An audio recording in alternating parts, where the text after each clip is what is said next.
Hello అండి, అందరికీ నమస్తే. ప్రస్తుతం మనతో పాటు టీపీసీసీ అధికార ప్రతినిధి భవానీ రెడ్డి గారు ఉన్నారు. ఆవిడతో మాట్లాడదాం. నమస్తే మేడం. నమస్తే హారిక. మేడం, ఇప్పుడు ప్రస్తుతం మనకు ఎక్కువగా నడిచేది ఫోన్ ట్యాపింగ్ ఒకటి, రెండవది Delhi liquor scam. Phone tapping గురించి మాట్లాడుకుంటే పరిపాలన పక్కన పెట్టేసి ఫోన్ ట్యాపింగ్ మీద పడ్డారు కాంగ్రెస్ ప్రభుత్వం అని చెప్పేసి అంటున్నారు కేటీఆర్ గారు. ఈ రోజు ట్విట్టర్లో అదే సెన్సేషన్. మీరేమంటారు?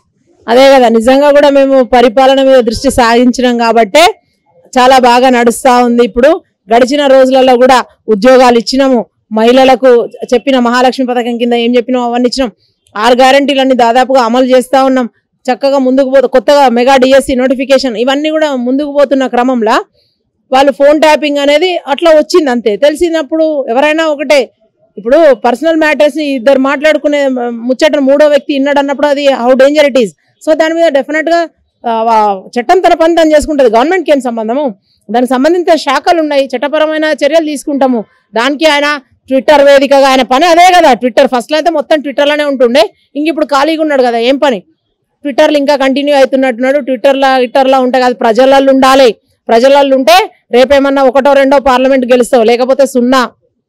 అండ్ ఇప్పుడు ఎండిపోతున్న పొలాలకు అండగా, అంటే రైతులకు అండగా కేసీఆర్ ఇన్ని రోజులు ఇంట్లో ఉన్నారు, ఆరోగ్యం బాగాలేదని, కాలుకు ఇబ్బంది అయిందని. ఇప్పుడు బయటకు వచ్చారు. ఇప్పుడు దాంతో బీఆర్ఎస్ నాయకులు ఏమంటున్నారంటే పులి బయటకు వచ్చింది, ఇక అందరూ మూడ్చుకోవాల్సిందే తోక అని చెప్పేసి కొంతమంది సోషల్ మీడియాలో అంటున్నారు. దానికి మీరేమంటారు? ఆయన 10 ఏళ్ళు పరిపాలన గాలికి వదిలేసి ఇప్పుడు వచ్చి ముసలి కన్నీరు గారిస్తే తెలంగాణ ప్రజలు ఎవరు నమ్మడానికి సిద్ధంగా లేరు. రైతుల పక్షాన మొదటి నుంచి కూడా కాంగ్రెస్ పార్టీయే ఉంది. రైతులకు గతంలో రుణమాఫీ చేసింది కాంగ్రెస్ పార్టీ, మద్దతు ధర ఇచ్చింది కాంగ్రెస్ పార్టీ, అన్నింటికీ కూడా కాంగ్రెస్ పార్టీ అండగా ఉంది. ఉచిత కరెంట్ ఇచ్చింది కూడా కాంగ్రెస్ పార్టీయే. సో జనాలు నమ్మిండ్రు కాంగ్రెస్ పార్టీకి. ఒకసారి అధికారం ఇచ్చిన తర్వాత ఆయన వచ్చి ముసలి బయటకు వస్తుంది, పులి బయటకు వస్తుంది, ఏది బయటకు వస్తుంది? ఒక జంతువులాగా ఎందుకు ఆయన మలుచుకుంటూ నాకు అర్థమైతలేదు. థ్యాంక్స్ అండ్ మీరు రెస్ట్ తీసుకోండి.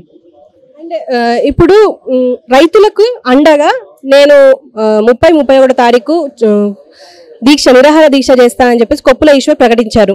ఇప్పుడు 36 గంటల నిరాహార దీక్ష చేస్తా అని చెప్పేసి అంటున్నారు. అంటే ఇది ఫలిస్తుంది అంటారా ఈ ఎన్నికల సమయంలో? అది ఇన్ని రోజులు 10 ఏళ్ళు రైతుల పక్షాన ఎక్కడ నిలబడి మాట్లాడకుండా అన్నమో రామచంద్ర అని వాళ్ళు ఏడుస్తూ ఉంటే పట్టించుకున్న పాపాన పోకుండా ఇప్పుడు వచ్చి నేను దీక్షలు చేస్తా, అది చేస్తా అంటే ఎవరు నమ్మరు. అందుకే కదా ఆయన మొన్న ఓడిపోయిండు. మళ్ళీ ఇప్పుడు వచ్చి ఏదో కొత్త వేషం కట్టి పూటకో వేషం కట్టుకుంటా మాట్లాడితే ఎవరు నమ్మే పరిస్థితి లేదు. That's what I just answered that question. So అదే చెప్తా ఉన్నా, ఇవన్నీ కూడా తూతూ మంత్రంగా చేసేటిగా దీర్ఘకాలికంగా రైతులకు ఏవి ప్రయోజనాలు ఉంటాయో అవి కాంగ్రెస్ పార్టీ ఖచ్చితంగా చేస్తుంది. గౌరవ ముఖ్యమంత్రి గారు ఆయన కూడా రైతు బిడ్డ, స్వయంగా కూడా తను రైతుల పక్షాన నిలబడతాడు అని చెప్పి చెప్తా ఉన్నాం. అండ్ ఢిల్లీ లిక్కర్ స్కామ్ విషయానికి వస్తే ఇప్పుడు కేజ్రీవాల్కి రాహుల్ గాంధీ సపోర్ట్ చేశారు, అమెరికా కూడా అంటే ఖండిస్తుంది దీనికి సంబంధించి. కానీ మన దగ్గర ఎందుకు కవితని సపోర్ట్ చేయట్లేదు, ఎందుకు ఖండించడం లేదు? అంటే అక్కడ కూడా ప్రతిపక్షమే ఆమ్ ఆద్మీ పార్టీ, ఇక్కడ ఇది ప్రతిపక్షం అయినప్పటికీ మన కాంగ్రెస్ పార్టీ ఎందుకు సపోర్ట్ చేయట్లేదు? కవిత అరెస్ట్ మీద ఫస్ట్ కేసీఆర్ కూడా స్పందించే కంటే ముందే మేము స్పందించినాం, చెప్పినాం. తప్పు చేస్తే ఎవరు కూడా చట్టానికి అతీతులు గారు, చట్టం ముందు అందరూ ఒకటే అని చెప్పినాం. కాకపోతే అయినప్పటికీ ఇప్పుడే ఎందుకు అనే క్వశ్చన్ మేమే మొదలు అడిగినామమ్మా హారిక.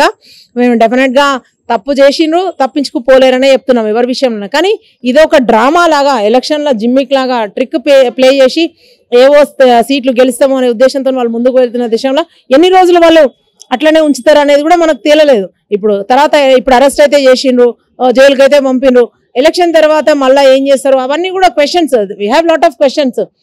అండ్ బీజేపీ బీఆర్ఎస్ ఒకటే అని చెప్పి శాసనసభ ఎన్నికల్లో అందరు అన్న విషయమే, కాంగ్రెస్ నాయకులు ఆరోపించిన విషయం ఇది.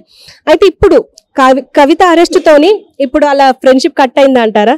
ఫ్రెండ్షిప్ కట్ కావడు కాదు, తెలివిగా ఓట్లు ఇక్కడ తెలంగాణలో ఓట్ను పోలరైజ్ చేసుకుంటున్నారు. వాళ్ళ వైపు బీఆర్ఎస్ ఓట్లన్నీ కూడా బీజేపీ వేయించుకునే దిశలో ఇదంతా కూడా డ్రామా అని చెప్తా ఉన్నాం మేము.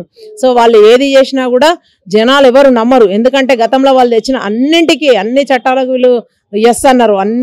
ఏది చెప్పినా కూడా, నేను చెప్పిన ఫర్ ఎగ్జాంపుల్ డిమానిటైజేషన్కి ఎస్ అన్నారు వీళ్ళు, జిఎస్టీకి ఎస్ అన్నారు, 370కి ఎస్, అన్నింటికి ఎస్ అన్నారు. ఆఖరికి రైతుల పాలిట శాపంగా మారిన నల్ల చట్టాలకు కూడా వీళ్ళు ఎస్ అన్నారు. మళ్ళీ ఇప్పుడు రైతుల పక్షపాతి, నేను రైతుల పక్షాన్ని ఉంటా అంటే ఎవరు నమ్ముతారు? నువ్వు అప్పుడు ఎందుకు ఒప్పుకున్నావు? నీ సాక్షాత్ నీ ఫుడ్ కార్పొరేషన్ ఆఫ్ ఇండియా కూడా పోతుంది అన్నాక కూడా ఈయన ఎస్ అని చేతులు లేపిన ఆయనంటే ఇప్పుడు రైతుల పక్షాన పోయి ముసలి కన్నీరు గారిసే no one will accept him.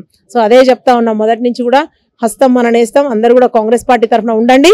రాబోయే రోజులలో కాంగ్రెస్ పార్టీకి భారీ మెజారిటీతోని అత్యధిక స్థానాలు గెలిపించి ఇవ్వండి. చక్కటి పరిపాలన అందిస్తామని చెప్తా ఉన్నాం. సీఎం రిలీఫ్ ఫండ్ కి సంబంధించి హరీష్ రావు పిఏ అనొచ్చు, లేకపోతే కంప్యూటర్ అసిస్టెంట్ అని అంటున్నారు. ఆయనని అరెస్ట్ చేశారు. అంటే ఇప్పుడు హరీష్ రావు ఏమైనా స్కామ్ చేసింది అంటారా ఈ సీఎం రిలీఫ్ ఫండ్ లో? హరీష్ రావు స్కాములు చాలా ఎక్కువ ఉన్నాయి. చిన్న చిన్నవి కూడా చేస్తాడని నేను అనుకోలేదు. ఆయనకు చాలా చిన్న స్కామ్ ఇది. యాక్చువల్ గా నరేష్ అని అతను రోజు చేసినట్టు కానీ, బట్ అది కూడా వాళ్ళ భరోసా లేకుండా వాళ్ళ పెద్దలు మంత్రి దగ్గర ఉన్నట్టు ఆయన అట్లా చేసిండు అంటే వాళ్ళది ఆజ్ఞ లేకుండా అయితే చేస్తాడని నేను అనుకోను. డెఫినెట్ గా వాళ్ళ ఇన్వాల్వ్మెంట్ అయితే ఉంటది. బట్ ఆయన చేసిన ఇంకా పెద్ద పెద్దవి ఉన్నాయి. కాళేశ్వరంలో సగం కలిపి ఆయనే మొత్తం అన్ని పైసలు ఆయన దగ్గరనే ఉన్నాయి. అది వదిలేసి గిదేదో సీఎం రిలీఫ్ ఫండ్ అవి అంటా ఉన్నారు. పెద్ద పెద్ద అన్ని బయటికి వస్తాయి. భయంకర నిజాలన్నీ కూడా జనాలకు తెలిసే తొందర. Thank you madam. Thank you.